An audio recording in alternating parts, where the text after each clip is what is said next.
thanks to the supporters of channel member Paul Thomas. Well, despite all my attempts to persuade you yesterday, today we have a chance to insert ourselves into an actual title race. Because we have been in some good form. Since that defeat against Pathum United in the last episode, we've not lost a game. We are continuing 2 cup runs as well. I'm not really focusing on the cups. We'll do both those matches off camera. But first up, we're going to play BG Pathum, who are the team who are top of the league. And as it stands right now, just over half of the season gone, we're in 4th place, 30 points on the board, just 6 points behind them. If we can beat them at our place, we'll only be 3 points behind them with most of the second half of the season to go, and very much, as far as I'm concerned, in a title race. And when you consider just how close the game against them was away from home earlier in the season, when the team wasn't even close to settled, I think we've got a chance. So let's go out and try and beat them. This is the team that we're going to try and do that with. It's OK in goal, a back four of Basena, Matsumura, Noyun Sang and Thodsenit. Soliman, Tamba and Isomba are the midfield. Glavaki on the left, Akila on the right, and Dangaran up front. That is our first choice regular starting 11. It's the best team we're capable of putting out there. It's a team that's in form, and it's hopefully a team that's about to put a big old lovely smile on my face and put us into a title race. Obviously, the alternative is if we get beaten, we then start running the risk of not being in Champions League contention. We need that top 4 finish to get us into the Champions League. So with less than 4 minutes on the clock, giving away a penalty is an awfully long way from ideal. We need OK to do the business here, assuming the penalty is given, which it has been. We now need our 6'6" goalkeeper to use every bit of his extra large frame to keep the ball out of the back of the net. He fails to do so. He goes the right way, but we are 1-0 down after less than 5 minutes. And to use a Football Manager phrase from many moons ago, I mean, it might still be in the commentary, that's not the start we had in mind.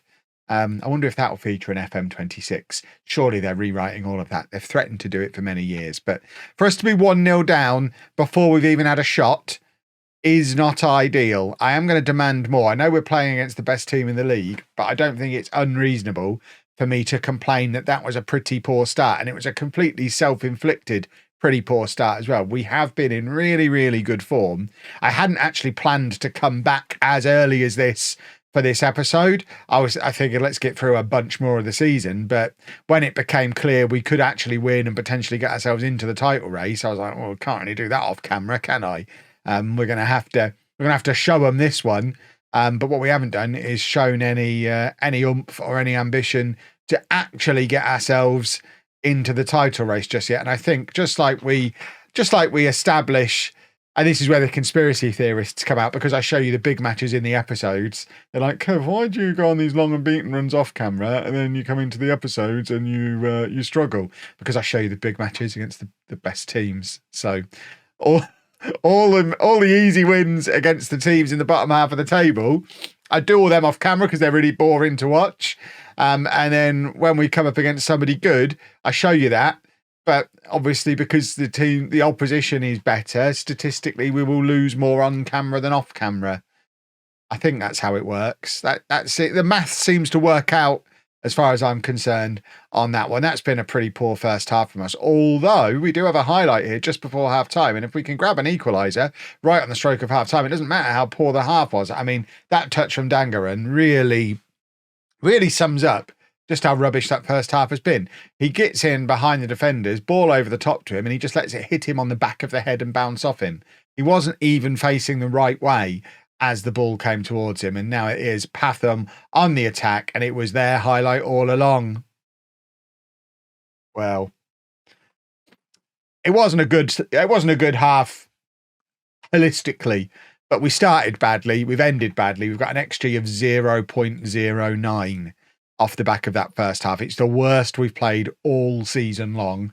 We're going attacking. We've had a little bit of a shout. They just seem a little bit starstruck. We weren't this poor against this lot when we played them earlier in the year. We actually took the lead against them at their place. And obviously they're not utterly unbeatable because we're only 6 points behind them, despite them beating us already. So that suggests there are teams out there who are beating them. Presumably teams we've beaten have then gone on and beaten this lot, but We're too simple for that. We beat the rubbish teams and lose against the good teams. There's no upsets. There's no nuance to it. And I mean, we were very nearly 3-0 down again. We are so sloppy today. I'm looking at the match stats. I don't understand what's going on. I think I'm going to berate them. This has been very, very poor. I very rarely berate, but we have been so very poor. I mean, it is the curse of closing down the game when you're in good form, I guess. We've talked about it many times before. I'm recording this first thing in the morning, having done the in-betweeny bits before I went to bed last night, and it shows. Never close the game when you're in good form, boys and girls. We should have all learnt that over the years, me more than anybody, but I haven't. I learned nothing. I have a policy of never learning anything ever. We have now finally had a shot on target, but we have been absolutely awful today, to the point where I think we are going to get a bunch more games under our belt before the second half of the episode. We don't want to dwell on this season too much. Obviously, we should theoretically qualify for the Champions League, unless things start to go really, really badly wrong. But I don't think we need to drag it out over another 3 episodes to get there. So we'll perhaps get ourselves through to the transfer window now, which is what my plan was anyway. Get through to the transfer window, because we have got some money to spend, and show you what we get up to in the transfer window. But this is we're just dropping in part way through. Hopefully just the one blip on a long and beaten run. Hopefully we go and win some matches on the next set of in-betweeny bits as well. But we have been thrashed today. Absolutely thrashed. And I don't remember us playing this poorly all year. This is quite upsetting. Yeah. I mean, we're demanding more. I just want us to show a little bit of anything. Just show that we've got some kind of ambition, that there's a little bit about us. There you go. That's enough. I demanded more. We got a little bit more. We've got a goal through Isomba. Arguably 2 of our best players all year, Isomba and in fact, it was Glavaki.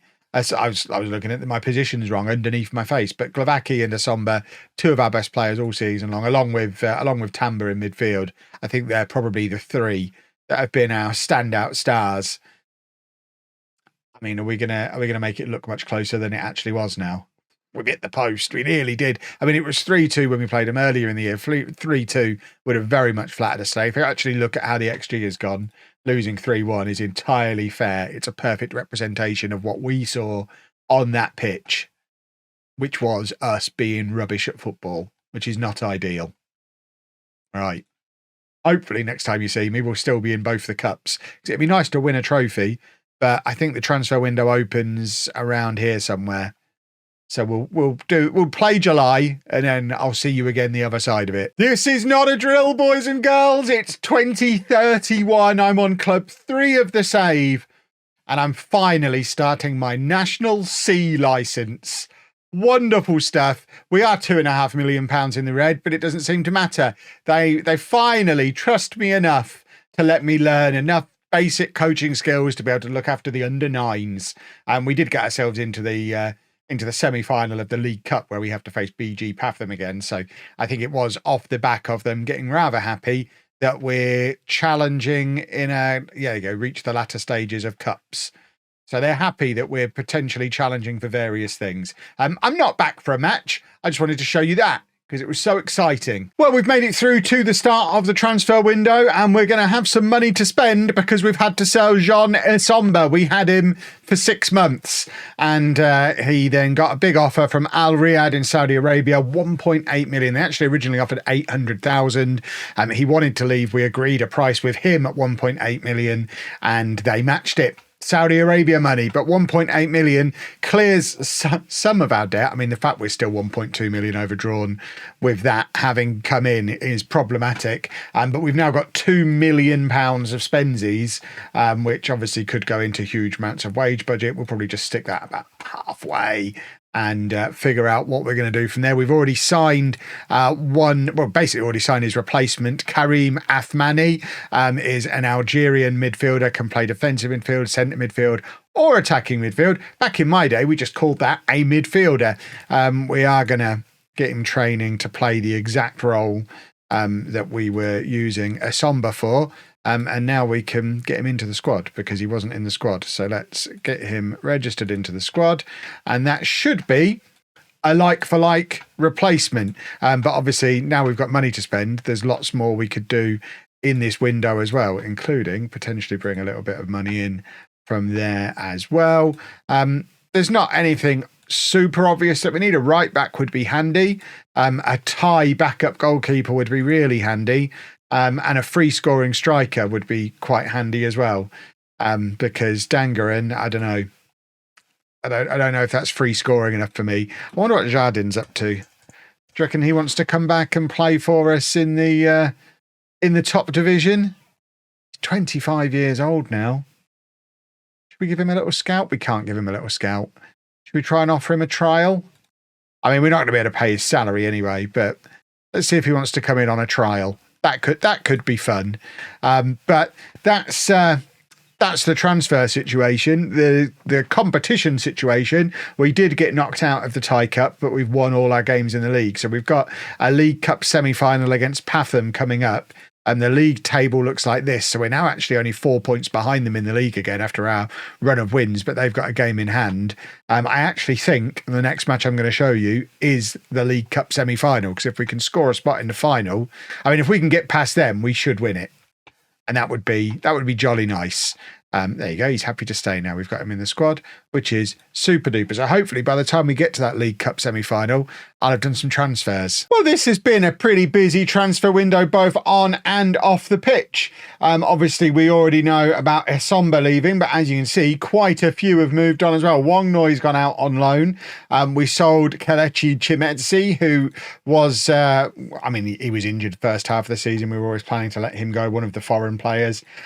We've sent this guy out on loan as well. Our third choice goalkeeper, who hasn't been in the squad, he's finally moved on as well. We've loaned out one of our backup strikers and another of our backup strikers and our backup right winger. So lots of players have left the club on loan. And in addition to Athmani coming in, who I already mentioned as the replacement for Esomba, we've also signed some more defenders. So we've got Jack Rapong Suanchai who, I mean, we're having to pay money because it's mid-season, so £79,000 to bring him in. He'd been a regular starter for Prachup, who are only one place below us in the league. So decent signing, I think, being able to bring him in as a backup option. We've also got Tochawan Homthong, who will be another one to hopefully compete at right back for us. He's been playing for Ratchaburi. Again, at this level, we're signing actual Thai league quality players. And then we have another attempt at trying to get a striker going. Natakit Butsing. He's natural up front and on both wings. He doesn't have the best goal scoring record throughout his career, but maybe he's been playing out wide. Jason Brown's their manager. Why do I know the name Jason Brown? Former Arsenal under-23 goalkeeping coach. Probably not for that. He used to play for Cambridge. That's why I know who he is. Well, there you go. He's the manager of Chonburi. Lots of British people making it over here, clearly. There is still about a week of window left, and we've still got over £1 million on loads of wage budget to spend, so we're not necessarily done. But form has started to slip off. So that's nice. We've not won in our last couple of games. It's always the way when you're waiting for a big cup game. We've obviously got this big League Cup semi-final to play now. And as a result, we are just dropping a few points in the league. We've got to be careful not to drop out of that top four in that Champions League qualification. That would be a disaster. But for now, let's book ourselves a spot at Thai Wembley by beating Pathum. We've played them twice this season. We've lost twice. Can we beat them the third time and book ourselves a spot in the final? That'd be lovely. We're going to play Pedro Henrique in goal. He's supposedly actually a better goalkeeper than Oche. So we're going to play him, even though we can't register him in the squad still because we don't have any foreign player spots. What we might do actually is, if we go to team selection, next match only, we're just going to make him a sweeper keeper because he prefers to be a sweeper keeper. I'm not going to make the change permanently, so I forget to change it back when Oche comes back in. But Henrique is going to start in goal. And then a back four of Basena, Matsumura, Yunsang and Thodsenit. We've got Solomon at the base of midfield, Tamba and Somboon ahead of him. Somboon is the one who stepped in to replace Asomba for now. But we do have the new boy, Athmani, down there on the bench, ready to step in as soon as we decide that we can use him. He needs to get match fit first. Glavaki on the left, Aquila on the right, Dangaran up front. So really, it's a weaker 11 than the one that played Pathum earlier on in the episode, because obviously we don't have a Somber anymore. But fingers crossed. We want to go to Thai Wembley. We want to win a trophy. If we can win a trophy, get a coaching course complete and qualify for the Champions League this year, that might be enough to get a J-League club to notice me. And that's what it's all about at this point. Obviously, we'd love to win something here with the Gamecocks, but I don't think we're going to win the Champions League with them. So we're really trying to get a big Saudi club, a big Japanese club, a big Korean club to notice that I exist and bring me in at a level of a club where you would expect us to be able to go on and win the Champions League with them, so that we can tick off that first one of the 5 Champions Leagues. That's the plan. So a trophy really helps us start to move towards achieving that plan. Right, Somboon bursting forward from midfield, releases Aquila. We've got an unmarked Dangaran in the middle, and that's why we are still on the lookout for a new striker, because he's just not here. I don't think Butt Singh is it. He's come straight in and he's injured, so we've not actually seen him play for us yet. We'd love to get ourselves a Jardin, but he's not interested, or his club weren't interested in letting him come here on trial. And yeah, we had all that. We had that run of like 3 seasons in a row with the Mackerel where we were bringing in really, really good strikers. We obviously did Jardin, we did Ratinho, we did Putt Lane. And we were it was like we had a striker conveyor belt going. As a Peterborough fan, it felt like being the Peterborough manager in real life. I was the best Ferguson for a little while. But unfortunately, my run of good fortune with strikers seems to have come to an end just at the time when I need it most. And I think it probably is the missing piece of the puzzle here at the Gamecocks. I think we've got a couple of decent goalkeepers. We've now got some decent defenders. We already had a good midfield. The wingers are great. We just don't have that 15, 20 goal a season striker. We don't even need a 30 goal a season striker. A 20 goal a season striker in a 30 game season would be lovely. We just don't have one. And I don't think the one we've brought in is likely to be any better. I mean, I'm writing him off before he's played a single match for us, so I might be being a little bit harsh, but we all just saw his goal scoring record. He probably isn't going to be the answer either. But importantly, 0-0 at half time.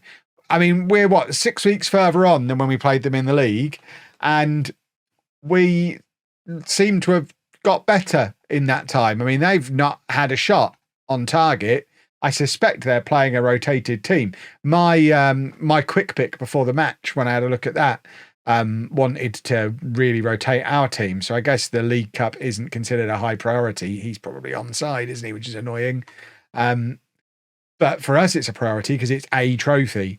We're like Manchester United in this world. We'll try and win a trophy, even if it's a silly, pointless one, and then we'll be really happy about it when we win it. We're Newcastle. Right. Let's try and do a goal. See, there's too much of a gap between the striker and everyone who's supposed to be supporting him. Tamba had to play that pass over a very large distance. Distance is the word I'm looking for.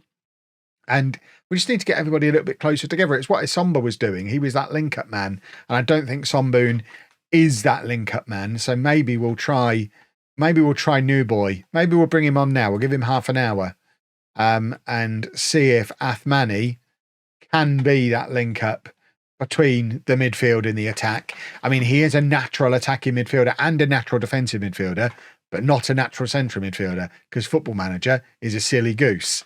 But maybe we can force him into becoming one and be that link-up player. That's annoying that we've gone a goal down just as I'm making a proactive change. Yes, we'll continue. It looks like it's reactive now. It looks like I've made that change immediately after the goal and decided to blame Somboon for it. That's not what happened at all. We were trying to do something different. Right, Dangaran's not having a very nice time at all. So we'll bring Bunchen on for him. We're also going to take off Solomon, and we're not, because we don't have a defensive midfielder on the bench. So I guess we'll bring on a more attacking fullback. That's one of my go-tos in this kind of situation. We're going to go attacking, and we're very soon going to go very attacking. And Thodson is tired, so we can bring on new boy Homthong at right back. And we're also going to take off Glavaki and bring on Nurella. We can't because we've made too many substitutions already. Well, in that case, let's just go very attacking and see if we can grab an equaliser, or if this like just got our number. And it's not even them having our number, it's they're better than us. They're a much bigger and better team than we are. And this is why we're not at an end game club for the Asian leg of this series. We need to get to a club where we can be properly competitive against this kind of opposition. And it's not likely to be here, but that was a big opportunity, and we've forced it behind for the corner. I mean, we are useful from set pieces. Athmani, we haven't seen his delivery yet. I mean, he's overhit that massively. It's not like a Tamba one, is it? And Tamba's there still on the pitch. I mean, I know we prefer an in-swinger and Tamba's a left footer, but Tamba's got he does almost an assist a game. He should be taking every corner. That is a loose kick. But unfortunately, Glavaki's tired and just, doesn't really seem like he fancied that, did he? He is trying to get some pressing done, but he's a one-man press at the moment. No one's helping him, and they're just knocking the ball around him and tiring him out even further. Right, Homthong's won the ball back. We are just about to enter the 90th minute. Have we got a hero who can step up and grab us an equaliser? We've not failed to score against this lot yet this season, but we might be about to break our own record. Although we have the ball back through Glavaki. There's Bunchen. He plays it into Aquila. Aquila, one-on-one with the keeper, and he finds the finish. Did he manage to stay onside? The referee's got his finger in his ear. Come on, ref, you know what to do. We'd very much like the goal to be given there, please. Hideous. Absolutely hideous, that is. That's conspiracy. Let's look at the line. Not even close to offside. Absolutely hideous. I think that was probably the chance. Unless, no. I thought Bunchen was gonna win it back again, but not to be, is it? And once again, they're just going to knock the ball around relatively comfortably. There's 5 more minutes of added time to play, so we might get another opportunity yet if we can just take the ball off them. But they're so confident just knocking the ball around us. And you see us, when we play against some of the lesser teams in situations like this and they try and pass around us, we're always intercepting. We're always first to the ball. You play against a team of this level and we can't get near them. It's like playing against prime Barcelona. And yeah, we've let them have that second there. That's game over. They're going to win another trophy. And we are now fully focused on getting ourselves into the top 4 and getting ourselves into the Champions League. No trophy for us this year. But can we hold on and not mess up? Because it's certainly not done and dusted. I mean, Muangthong have won the league in the last 2 years. Port have won the league in the last 3 years. There are good teams below us in the league. We've got 7 games to try and hold on and get a Champions League spot. If you've enjoyed that, please make sure you leave a nice big thumbs up on there for me. Subscribe to the channel for daily Football Manager videos. And thank you very much for watching.